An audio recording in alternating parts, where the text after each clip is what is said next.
हम बकवास पर आपको खुश आमदीद। जाने जहां ड्रामे की अगली किस्त सबको खुश करने वाली है, क्योंकि शहराम ने अपनी मोहब्बत हासिल करने के लिए पहली बार कोशिश की है। पहले तो वो हार मानकर बैठ चुका था कि महानूर इससे मोहब्बत नहीं करती, इसीलिए तो पीछे हट गया था। लेकिन अब जब वो जानता है कि मोहब्बत दो तरफा है, वो इतनी आसानी से हार नहीं मानने वाला। वो तैमूर के घर जाता है इससे बात करने, और इसे और इसकी अम्मी से बात करता है कि महानूर से मोहब्बत करता हूँ, और शायद महानूर की खुशी मेरे लिए सबसे बढ़कर होती अगर मैं ये ना जानता कि वो भी मुझसे मोहब्बत करती है। मैं अपनी तरफ से एक तरफा मोहब्बत में मुतमईन था, लेकिन महानूर फिर भी खुश नहीं, और मैं उसकी खुशी मांग रहा हूँ आपसे। ऐसे में तैमूर गुस्से से इसकी सारी बातें सुनता रहा। शहराम के जाने के बाद तैमूर की माँ इसे कहती हैं, मैं महानूर से सच जानने की कोशिश करूंगी। अगर उसके दिल में भी शहराम के लिए मोहब्बत है तो मेरा ख्याल है कि तुम्हें अपने कदम पीछे हटा लेने चाहिए। अब वो महानूर से बात करती हैं कि तुम्हारे दिल में क्या है।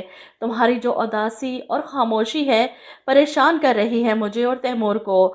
हमसे कोई गलती हुई है या फिर तुम उस लड़के कबीर की वजह से परेशान रहती हो। ऐसे में महानूर की आंखों में आंसू हैं। वो नहीं बता सकती कि उसके दिल में क्या चल रहा है, लेकिन तैमूर समझ चुका है। वो इसका हाथ पकड़ता है, इसे अपनी गाड़ी में बिठाकर अपने साथ ले जाता है। शहराम को वो पहले ही फ़ोन कर चुका है मिलने के लिए। शहराम जो इसका इंतज़ार कर रहा था पलटकर इसे देखता है तो तैमूर इसे कहता है, कल आप मेरे घर आए, बहुत कुछ कह गए, मैं भी सुनता रहा, लेकिन अब मैं चुप नहीं रहूँगा। शहराम सर झुकाए इसकी सारी बातें सुनने के लिए खुद को तैयार कर रहा है। ऐसे में तैमूर इसे कहता है, मैं काफ़ी पहले जान चुका था कि आप महानूर से मोहब्बत करते हैं। महानूर की मोहब्बत के बारे में भी जानता था, लेकिन हैरान था कि आप दोनों किस वजह से एक दूसरे से दूर हैं। क्यों कर रहे हैं आप अपने साथ ये जुल्म। महानूर को गाड़ी से निकाल कर लाता है और शहराम के मुकाबिल खड़ा कर देता है। एक दूसरे से प्यार करना जुर्म नहीं है, और मैं तो मोहब्बत करने वालों के बीच में आकर मुजरिम नहीं बनना चाहता। वो इन दोनों को एक करके वहाँ से चला जाता है। ऐसे में शहराम महानूर को देखकर कहता है, मैं कभी ये कदम ना उठाता, तैमूर को ना बताता, लेकिन आपसे दूर जाने का तस्वुर मुझे मार रहा था। जिस जिंदगी में आप ना हो वो जिंदगी जीने का मैं तस्वुर भी नहीं कर सकता। महानूर की आंखों में भी आंसू हैं। शहराम की मोहब्बत को हासिल कर लेने की खुशी भी है। शहराम महानूर को घर छोड़ने आता है, अब्दुल को भी बुला लेता है। वो बात करता है महानूर के माँ बाप से, इसका हाथ मांगता है। मैं चाहता तो छोटी अम्मी को लेकर आ सकता था, लेकिन मैं जानता हूँ कि उन्होंने किस कदर बुरा भला कहा है आपको, इसलिए खुद अपने भाई के साथ आया हूँ आपकी बेटी महानूर का हाथ मांगने के लिए। यहाँ पर महानूर के बाप परेशान थे कि अचानक से तैमूर के रिश्ते से इनकार, और फिर ये सब। महानूर के वालिद इससे जाकर बात करते हैं तो वो अपने बाप के गले लगकर रो पड़ती है।